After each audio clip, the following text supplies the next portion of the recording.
Hi there, everyone. We're going to read one of my favorite stories together today. It's the story of The Princess and the Pea by Hans Christian Andersen. This story starts the way that all good stories start. Once, long ago, there was a prince who wanted a wife. She has to be a real princess, he told his mother.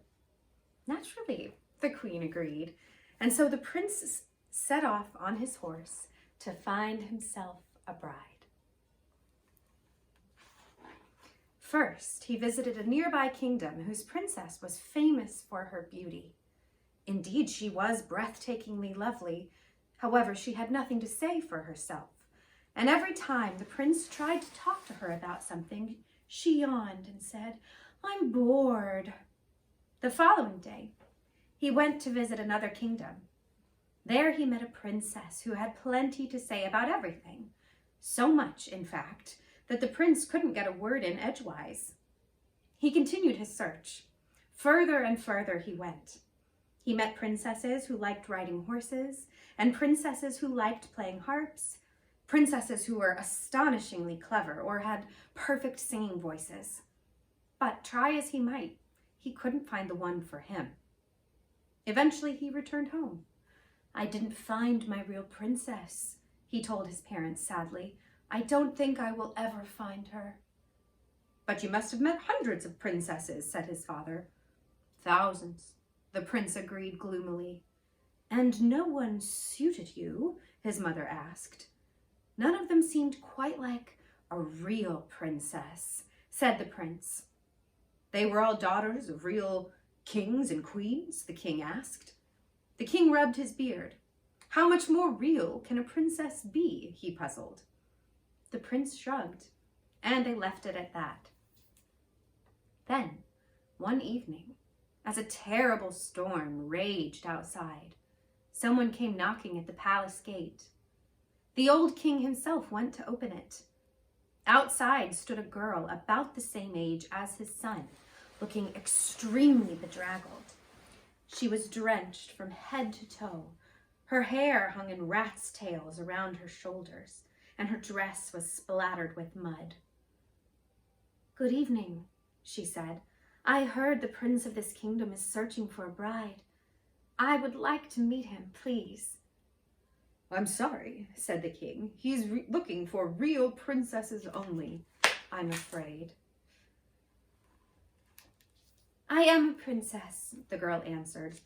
"I'm sorry to have arrived in such a mess. I was caught in the rain." "I do apologize," said the king. He invited the girl inside and sat her by the fire to get warm. Then he went to find his wife and son. The prince's face brightened considerably as soon as he saw the princess, but the queen frowned at the soggy girl and asked, "Whatever brings you here in the pouring rain?" The princess explained that she had come from very far away and that her carriage had stopped in the next city for the night. "The horses and all the footmen were too tired to go on, but I couldn't wait to meet you all, and so I decided to walk," she explained. "Unfortunately, a storm struck up while I was on my way." The prince smiled warmly at that, but the queen looked rather doubtful. "I suppose there's no question of you going back to the town this evening," she said. "We will have a room made up for you, and you can stay the night." "That's very kind," said the princess. The queen herself went to supervise the preparation of the room. Her son followed her out, whispering, "I think she might be the real one. You can just tell she's a real princess, can't you?" "She could be anybody," his mother replied. "But I think in the morning things will be clearer." She left her son with their visitor and beckoned the maids to follow her upstairs. She told them to bring 20 mattresses and pile them all on top of one another. Then she asked for 20 soft blankets and 20 silken sheets to be piled on top of the mattresses. By the time they had finished, the princess's bed had almost reached the ceiling. "Now," said the queen, "I want you to bring me a single dried pea from the kitchen." "A pea, your highness?" the maid asked, uncertain whether she had heard correctly. "A pea," the queen repeated. When the pea was brought to her, the queen pushed it underneath the bottom mattress. Then she went back downstairs where the princess and her son were talking intently by the fire. "Where is it that you come from?" the queen asked, and the princess told them all about her distant homeland. She spoke with great fondness of the people who lived there. "You have come a long way to find a husband," said the queen. "Didn't you have any suitors nearer home?" "I did," said the princess.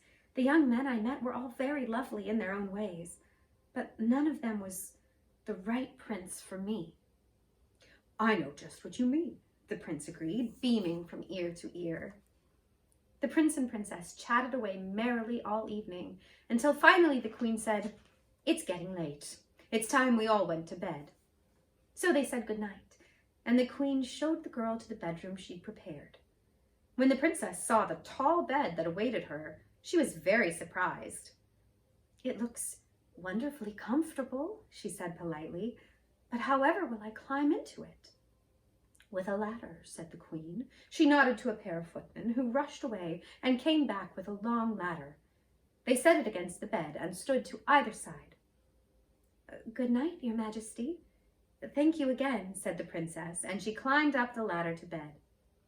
"Good night," said the queen.